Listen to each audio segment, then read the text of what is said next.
Hey there, welcome to Monday Night Poetry. So tonight I want to talk about Dorothy Wordsworth. Um, Before we do that, I would just like to say, excuse my voice. I'm having some respiratory issues, and that's going to be a little croaky today. But I'm fine. So Dorothy Wordsworth is the sister of William Wordsworth. He was a very well-known writer of the English Romantic period. She was not well known at all during her lifetime. She mostly acted as a secretary and assistant to her brother. Her work was all published posthumously by scholars who would find and go through her sporadic notebooks that she had taken and like notes in her notebooks and letters, and they pieced together her work through that. And what they ended up with was a body of work that some actually say rivals some of the work of her brother and his contemporaries. And I guess they would also be her contemporaries in that case as well. But yeah, she was born in England in 1771 on Christmas Day. She had a little bit of a rough life. She worked hard most of her life. And I think she spent a lot of time working and to like help others live. Okay, so her brother, William Wordsworth, married her best friend, Mary Hutchinson, and they would spend the majority of their lives living together in the Lakes District in the UK, which is an area known for its natural beauty and obviously like lakes, but there's a lot of historical homes there of poets and artists because it was a place that was very popular for those folks. A big part of the Romantic era was the subject of nature, and a lot of those folks would spend a lot of time in nature, taking walks and going on like little treks throughout the countryside. And Dorothy is no exception. She loved doing that, and it reflects in her work. So she ended her life on a bit of a unfortunate note. She fell ill at one point, and I think in my notes I think it says the 1730s. She fell. Oh wait, that wouldn't make sense. She was born in 1771. In the 1830s, she fell ill, and that sort of kicked off something that started a pretty severe decline in her mental and physical state. So she spent the latter half of her, well, not half, the latter portion of her life. One of the sources I read described her as an invalid in this part of her life. I don't know that that's a word I would use for it at this point. Certainly she might have had some sort of just mental deterioration. It's really hard to say what exactly happened, but something that I thought was a nice shift was that her brother, William, did end up taking care of her for the rest of his life. He died in 1850, and she would die 5 years later. And as I said, all of her work was published posthumously, so we wouldn't be graced with that until a bit after her death. All right, so that's pretty much it for her brief biography, from what I have.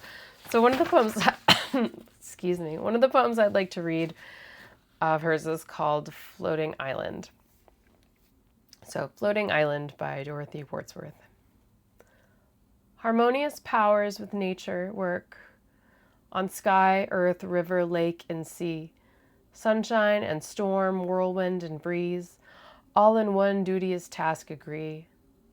Once did I see a slip of earth, by throbbing waves long undermined, loose from its hold, how no one knew, but all might see it float, obedient to the wind.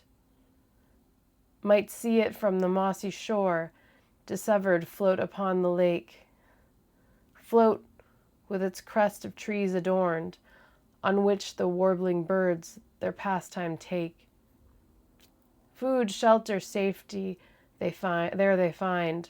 There berries ripen, flowerets bloom. There insects live their lives and die, and a peopled world it is, in size a tiny room. And thus, through many seasons pace, this little island may survive, but nature, though we mark her not, will take away, may cease to give. Perchance, when you are wandering forth upon some vacant sunny day, without an object, hope, or fear, thither your eyes may turn. The isle is passed away, buried beneath the glittering lake, its place no longer to be found, yet the lost fragments shall remain to fertilize some other ground. A lot of her work tends to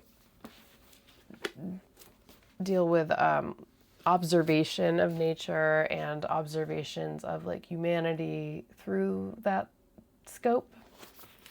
So I'm going to read one more poem by her. It's called Thoughts on My Sickbed.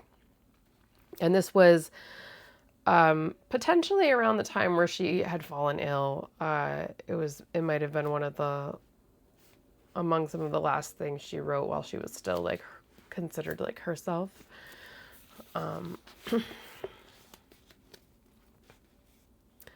Thoughts on My Sickbed by Dorothy Wordsworth. And has the remnant of my life been pilfered of this sunny spring, and have its own prelusive sounds touched in my heart no echoing string? Ah, say not so!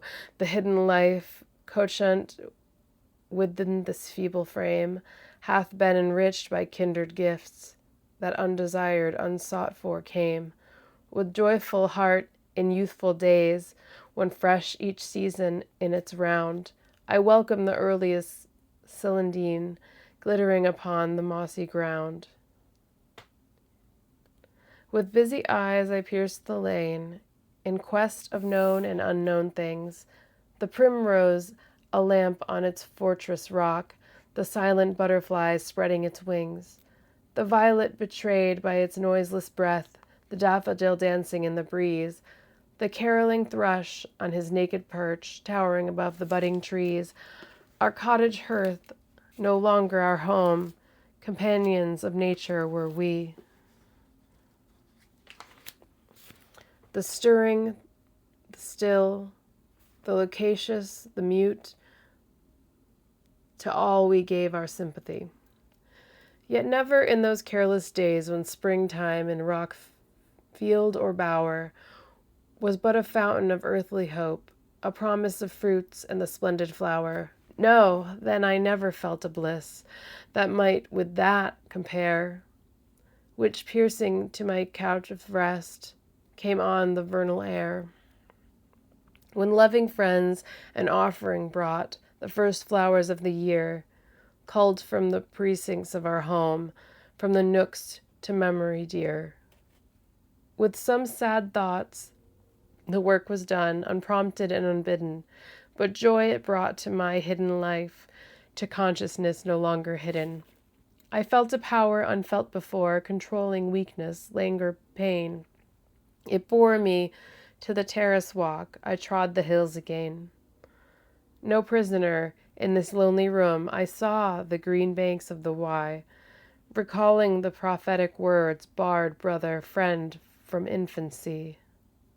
No need of motion, or of strength, or even of breathing air. I thought of nature's loveliest scenes, and with memory I was there. All right. So that is a little bit by Dorothy Wordsworth and a little bit of information about her history. So we're going to continue with some romantic era stuff, but I think I'm going to try to deviate from the English poets because I feel like we've sort of spent enough time there at this point. And yeah, I'd like to explore more. There was many different locations where the romantic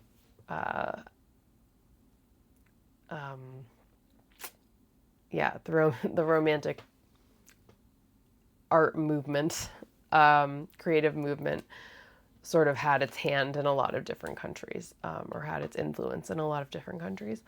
So, yeah, we'll pick up with that next time, and I will see you all later. Thanks so much for tuning in. I hope everyone is having a good New Year so far, and yeah, thanks. Bye.